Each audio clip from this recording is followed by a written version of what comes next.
What's up, peeps? It's your boy K Seal coming to you with my mid-season slash 3/4 season, since it's 52 games down out of an 82 season.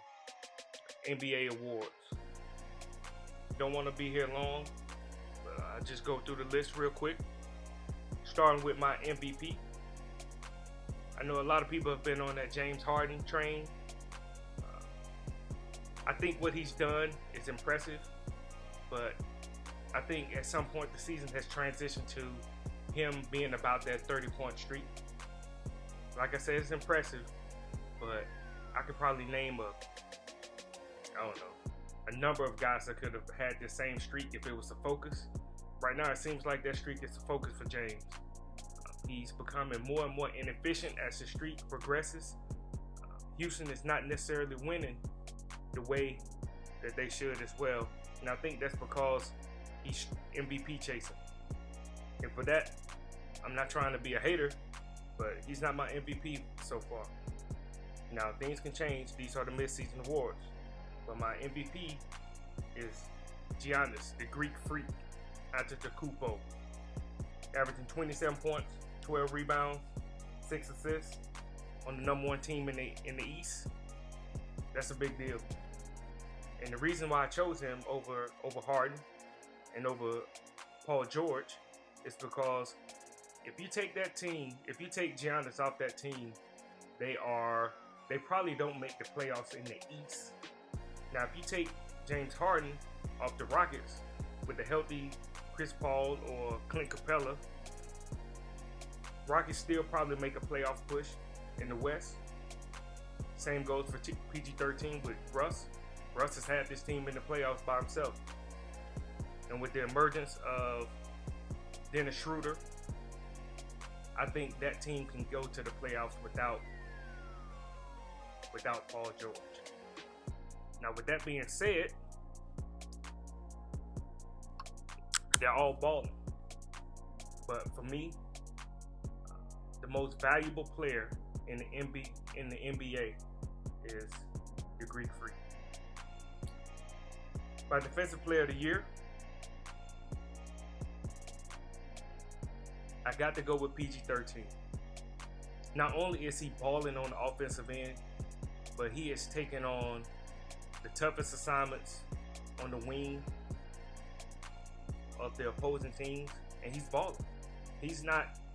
Now, a couple days ago, they played Houston, and no, he did not shut down James Harden. Nobody can shut down James Harden, but he makes life hard. You know how much energy it takes to ball out on the offensive end and then be a dog on the defensive end.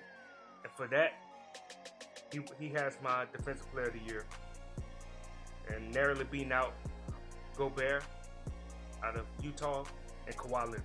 Even though Kawhi hasn't played a whole lot of games this year, when he does play, he's your typical Kawhi. He's balling. He makes it hard on you on both ends. But my defensive player of the year, Paul George. Sixth man. This is basically the Lou Williams Award at this point, and I got to go with him this year as well. Currently, the Clippers are having a pretty good season. We expect to drop off with the trade of Tobias Harris, but for right now, Lou Williams just doing his thing.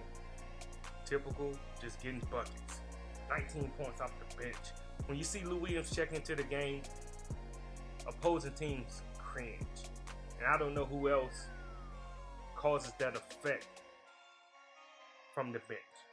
Now, you have your Dennis Schroeder, Jamal Crawford, those kind of guys. But when Lou Williams he comes into the game hot. And he's my sixth man of the year. Most improved player. Now, there's a lot of debate about this, but my most improved player this year is the one that I chose going into the season, and that's John Collins from the Atlanta Hawks. Kid is talented. He's big. He has hops, and it seems like him and Trae Young are going to form something real special in Atlanta. The boy's averaging 19 points, 9 rebounds, and 2 assists. Now, my other candidates for that were Buddy Hield, who's having a really good season in Sacramento, shooting 47% from the field and 45% from 3, with a 7-point increase in the scoring average from last year. And of course, D'Angelo Russell, not a huge jump in points, but just having an overall good season. A season that I honestly didn't think he could have. But the dude's confidence is through the roof, and he and his Brooklyn Nets are getting it done this year. Rookie of the year, we won't spend a lot of time on that. It's Luka Doncic. I had Trae Young in my second place, and I have DeAndre Ayton averaging 16 and 10 in third place for Phoenix. He probably would have been, Trae and Ayton are just on bad teams, but Luka is just exceeding all expectations. Averaging 20 points, 7 rebounds, 5 assists for the Dallas Mavericks.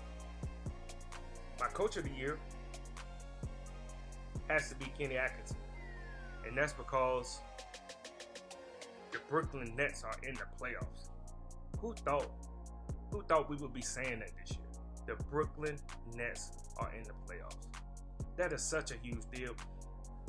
Up until this point, when everybody mentioned Brooklyn, you thought of their picks and how the Celtics and whoever else had their picks were going to be picking first, second, or third if they weren't lottery protected.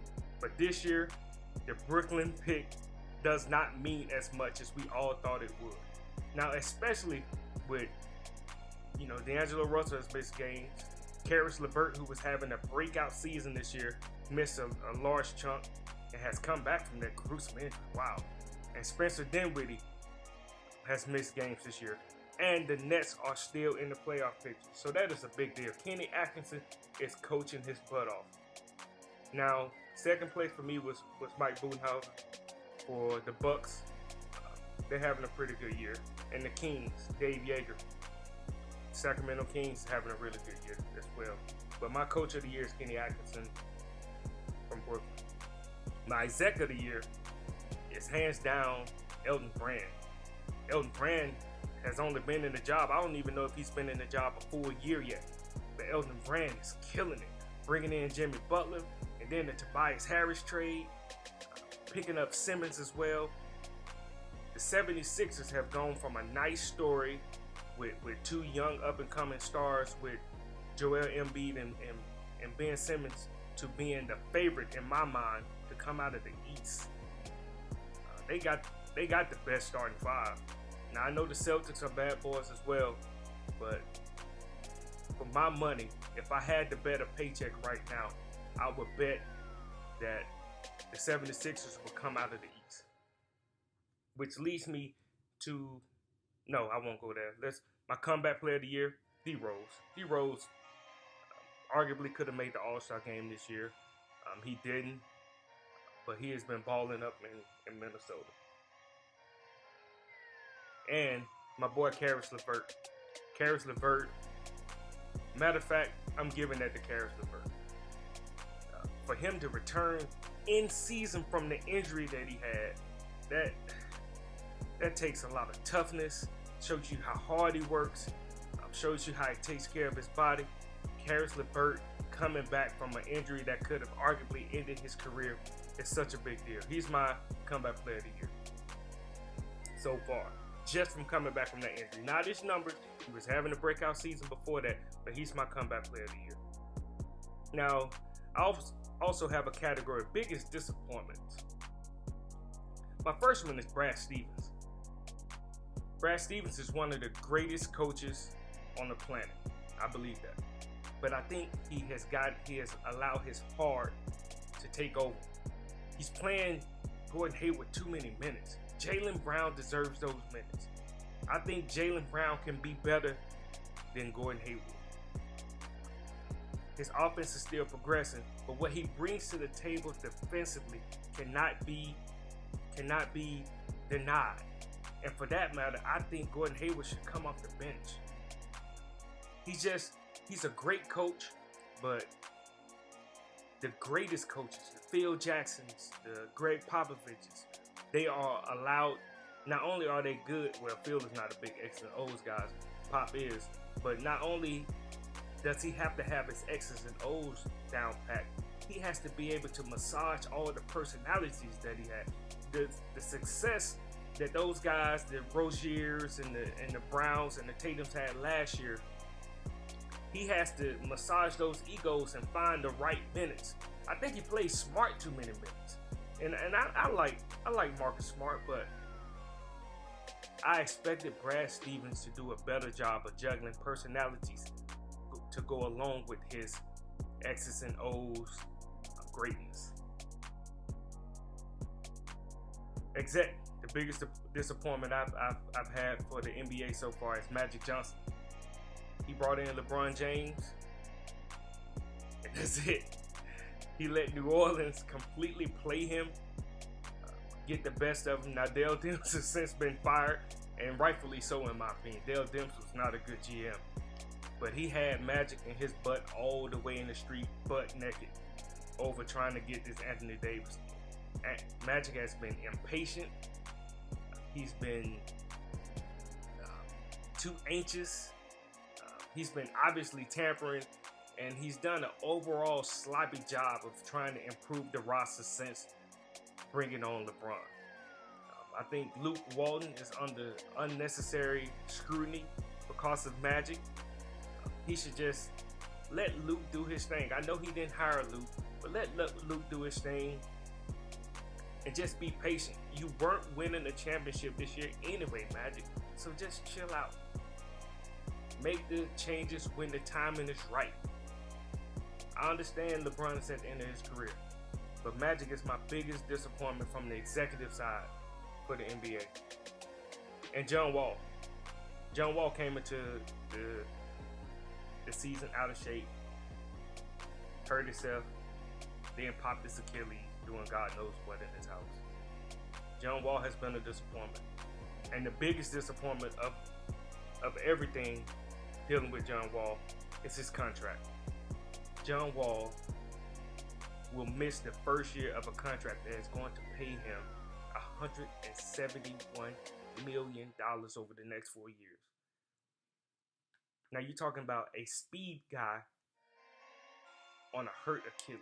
I can't name one player that has come back to full strength in the NBA off of a hurt Achilles. Good luck getting rid of that contract, Washington. Washington just has bad luck when they pay guys big money. Otto Porter didn't live up to the billing. Gilbert Arenas robbed them blind. Washington, you guys are in trouble.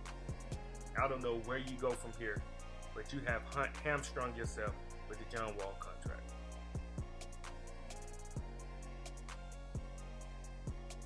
So those are my awards.